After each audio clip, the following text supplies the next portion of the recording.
So ilang mga ka-electrical, no? So ito yung solar setup natin na pure off-grid. So 2000 watts, pure sine wave yung inverter. So kargado siya ng refrigerator na to. Luma na to, pero okay pa naman to. Pero syempre yung mga lumang refrigerator kasi natin medyo malalakas yung compressor nito. Pero kita niyo naman kayang-kaya niya, no? So Electrolux.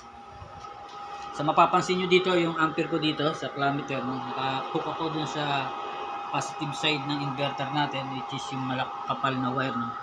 So yung ampere niya is 13 ampere, no? Sa DC 12 volts, no? So 13 ampere, kanina nag 14 pa yan, no?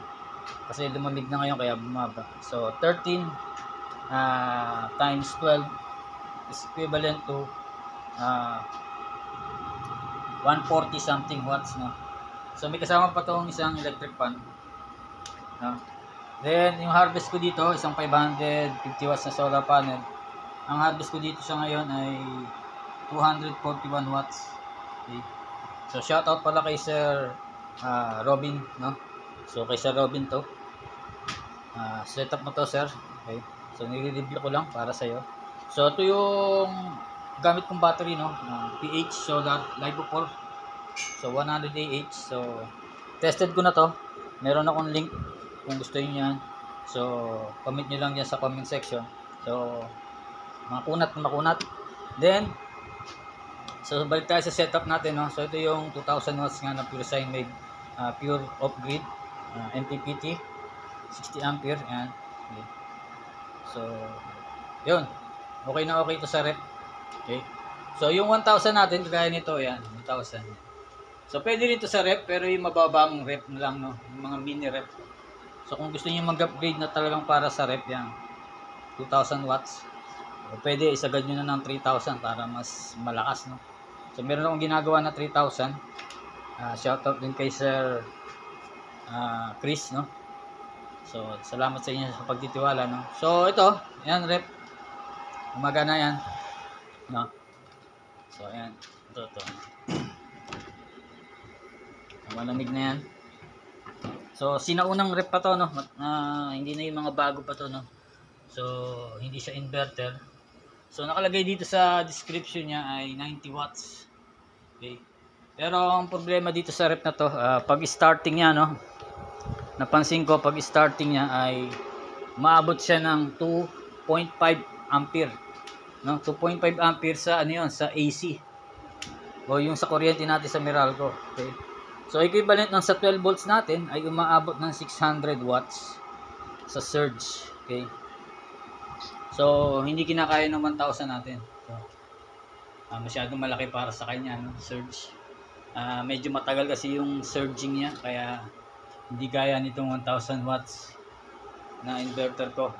So kailangan niya mag-upgrade ng 2000. Ayan, ito. Kahit magpatay hindi siya, okay na okay, walang problema. So dito, i-start up ko muna siya sa kuryente. Then saka ko ililipat, saka lang gagana. So 2000 watts, okay na okay sa rep. Pero tong 1000 watts natin ay goods na rin naman to sa maliit na rep. Yung 60 watts na rep na mini, no? Pwede sa washing, no? Washing walang problema, tinesting ko kanina dito yan. Washing, sabay yung dryer tsaka yung washing mismo, no? So basta battery mo ay makunat. Ito, so Livo 4 PH Solar, meron akong link, gusto nyo, no? Yan, no? So yan, PM kayo sa ganitong setup. Siyempre mas mataas ang wattage, mas mataas ang presyo nun. Okay.